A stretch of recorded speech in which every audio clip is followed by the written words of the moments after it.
What up, world? You already know who it is. It's your boy Rod Dog back here with the Week 5 Skip Scramble recap video. And usually I start these videos out by saying something predictable like, whoa, we're really seeing the rankings change or switch up or, become clear this week. But just looking around at the league and, I just don't think we're seeing any clear separation yet. I think the rankings changed drastically from last week, but I think they're going to continue to change. A lot of that has to do with the fact that the league is really competitive this year. Everyone's doing good.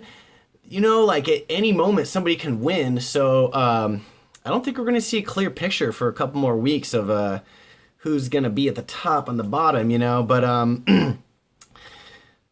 like I was saying, I'm looking at the matchups and I don't really see any Four Local Presents Big Dog Match of the Weeks because none of the top players played each other, and I'm not really seeing Takade Presents Scraping at the Bottom matchup because there's no teams really at the bottom that played.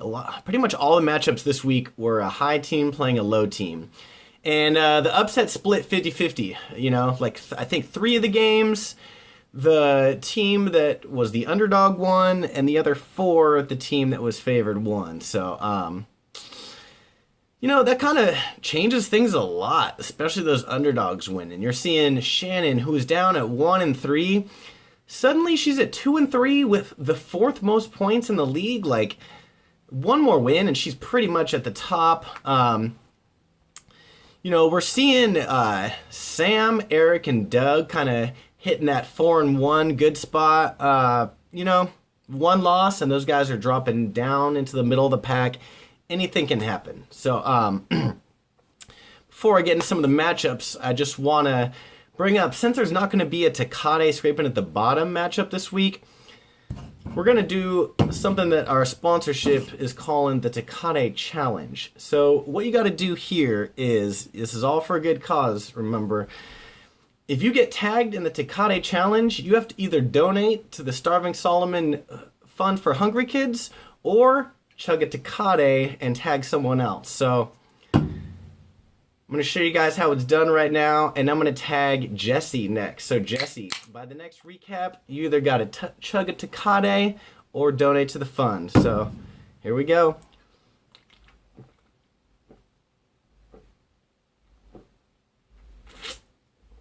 Oh.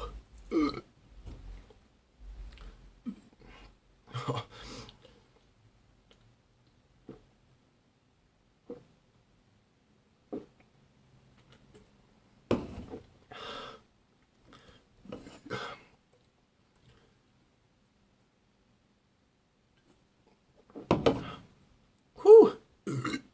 Oh.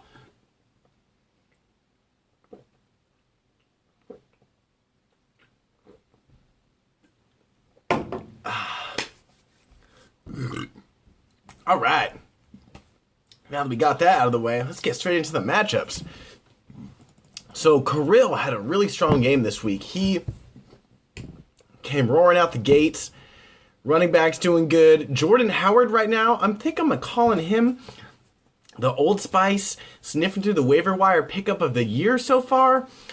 He kind of grabbed him a week early before everyone was like, oh, snap, he's taking over for the Bears running backs.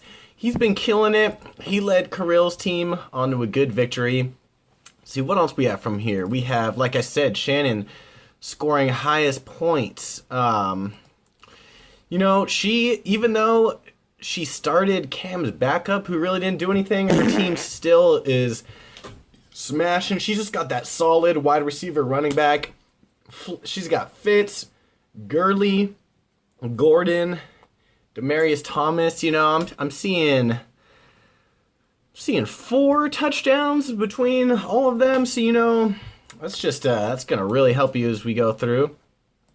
What else we have here? We got Jesse, another huge game from Jesse. His team is, without a question, rolling right now.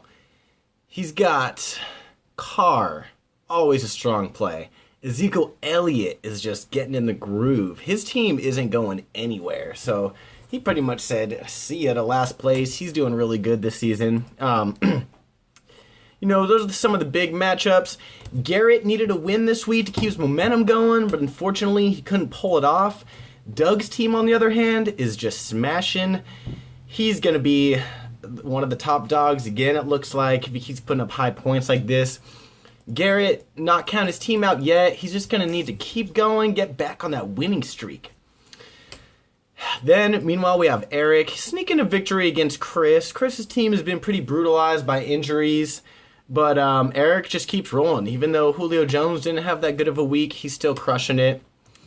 Oh, and then we got Jill. She's kind of sneaking a victory past EJ, mostly on the shoulders of Brady, who's definitely back, put up 31 points. Jill's loving that after playing Eli for, you know, a good portion of the season. So she's loving that Brady's back. She's going to keep rolling. She can keep her guys healthy, you know. Seeing a lot of Q's next to these names here, but it's just how it goes. So that's what went down in Week 5. Week 6 is looking... Calling our biggest Four Local Presents Big Dog matchup of the week. Next week between... Eric and Sam. I love these matchups where the top guys play each other because it's like they both can't be 5-1. You know, somebody's gonna drop down. That's just the way it goes. What else we have here? Dun, dun, dun, dun, dun, dun, dun, dun. Oh, major Tecate Presents scraping at the bottom matchup here between Austin and EJ. EJ's team's just been devastated by injuries. Austin's kind of has been too, you know, just putting them in some tough roster spots. One of these guys is going to take it, and thinking if you're Austin, this is kind of a must-win. EJ's at 0-5. He's going to have to really turn things around if he wants to, you know, have a chance, so we'll see what happens there. Another close game is going to be between Jill and Shannon. It's going to be a good one to watch for, like, really making that jump up to the next level. One of the teams is going to do it. The other is not. Then from there, oh, I'm loving this matchup. We got Matt against Derek. These matchups are always fun. When these two teams play each other, it's always close. There's always a couple players that bust and a couple that just unexpectedly do well. So I'm really curious what's going to happen with that matchup. So you'll find out next week. Thanks for watching. Please subscribe, like, comment, do all that stuff. And don't forget to tag someone in the Tecate Chug Off Challenge. All right, guys.